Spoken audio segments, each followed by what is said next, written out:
Hello friend, welcome to my YouTube channel math solution. आज हम triple integration लेंगे, ठीक है ना। सबसे पहले वाला जो टॉपिक है वो इवैल्यूएट वाला है, यानी आपको वन बाय वन इवैल्यूएट करना। लेकिन वो लिमिट पर डिपेंड करता है कि किसके रिस्पेक्ट में आपको पहले इवैल्यूएट करेंगे। तो ये जो क्वेश्चन को अगर आप देखेंगे तो यहाँ पे जो लिमिट्स है वो सब कॉन्स्टेंट लिमिट है। इन्हें तीनों भी जो इंटीग्रेशन का लिमिट्स है वो कॉन्स्टेंट है। That is called as triple integration. Triple integration में क्या है, ये भी 0 से 1 है, 0 से 1 है, 0 से 1 है, 0 से 2, 0 से 3 ऐसा भी आ सकता। That is also called as constant limit.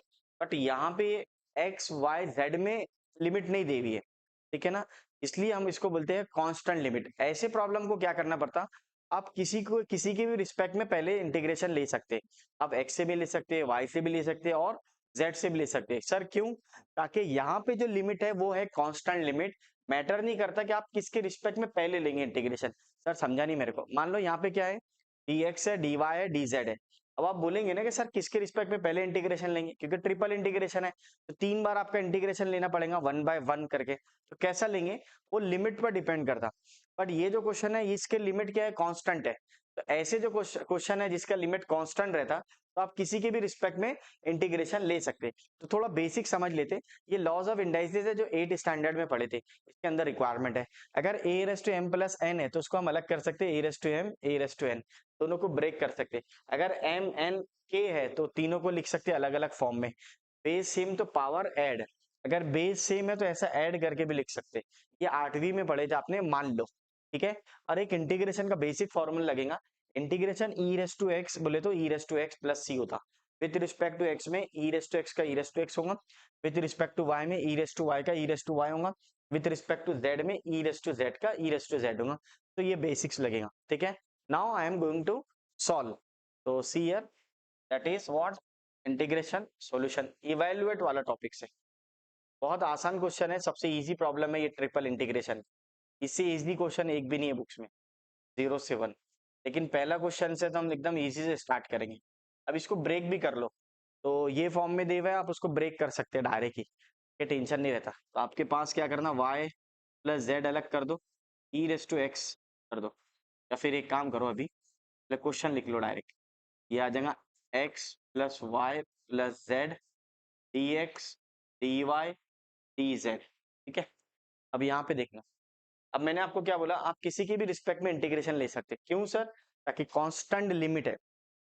Constant ये मतलब नहीं है कि दो सबका लिमिट सेम है इसलिए कांस्टेंट है। नंबर है लिमिट का जो है ना, 0 से 1, 0 से 2, इस टाइप्स का जो लिमिट रहता है उसको हम कांस्टेंट लिमिट बोलते हैं। 0 से पाई, ठीक है ना। ये मतलब है कांस्टेंट लिमिट का। इसका ये मतलब नहीं है कि सर ये तीनों भी नंबर लिमिट सेम है इसलिए ये कांस्टेंट है क्या, नहीं भैया। अब यहाँ पे देख लो, 0 से 1, 0 से 2, 0 से 3 भी आ सकता, तब भी इंडिपेंडेंट है, आप किसी के भी रिस्पेक्ट में इंटीग्रेशन ले सकते। Now I am going to solve. तो आप इसको क्या कर लो, सबसे पहले ब्रेक कर लो, एक एक एक कर दो। तो एक को x दे दो, dx, दूसरे को y दे दो, dy, तीसरे को z दे दो, dz। हो गया? देखो कितना आसान हो गया। अब मुझे आप बताओ, e रेस टू x का इंटीग्रेशन क्या होता है, e रेस टू x होता विथ रिस्पेक्ट टू x में। अब इसमें क्या होगा देख लो सर, बहुत ही इजी दिख रहा है। तो e रेस टू x का e रेस टू x, 0 से 1। तो सर प्लस सी ने लिखा आपने, नहीं। अगर लिमिट वाला इंटीग्रेशन ले, that is called as definite integration रहे, अगर इसको डेफिनेट इंटीग्रेशन बोलते हैं जिसको लिमिट रहता, तो उसमें प्लस सी नहीं लिखते। क्या नहीं लिखते? Plus c. तो यहाँ पे ई रेस टू एक्स का integration e raise to x होगा। फिर यहाँ पे क्या होगा बोलो बेटा, ई रेस टू वाई का ई रेस टू वाई हो जाएगा। फिर क्या होगा बेटा, ई रेस टू जेड का ई रेस टू जेड हो जाएगा।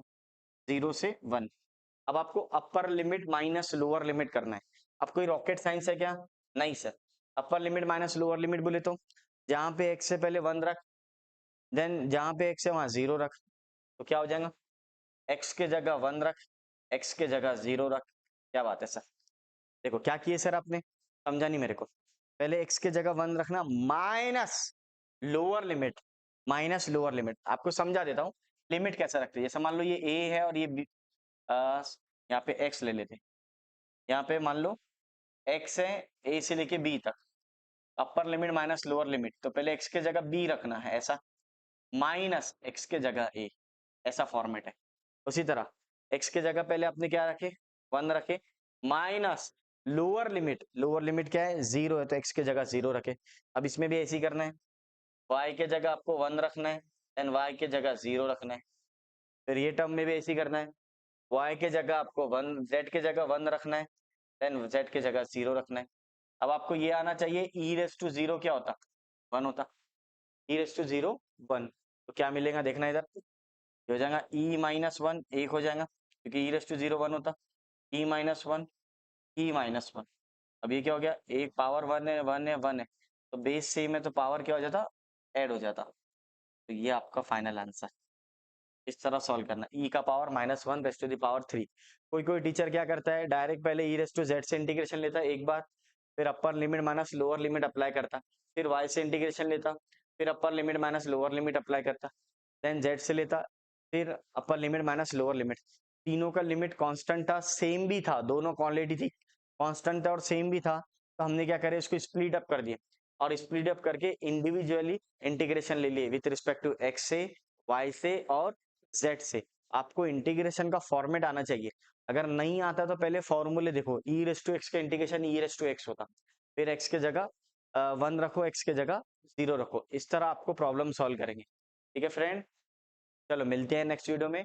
वीडियो पसंद आया है तो लाइक शेयर एंड सब्सक्राइब कीजिए।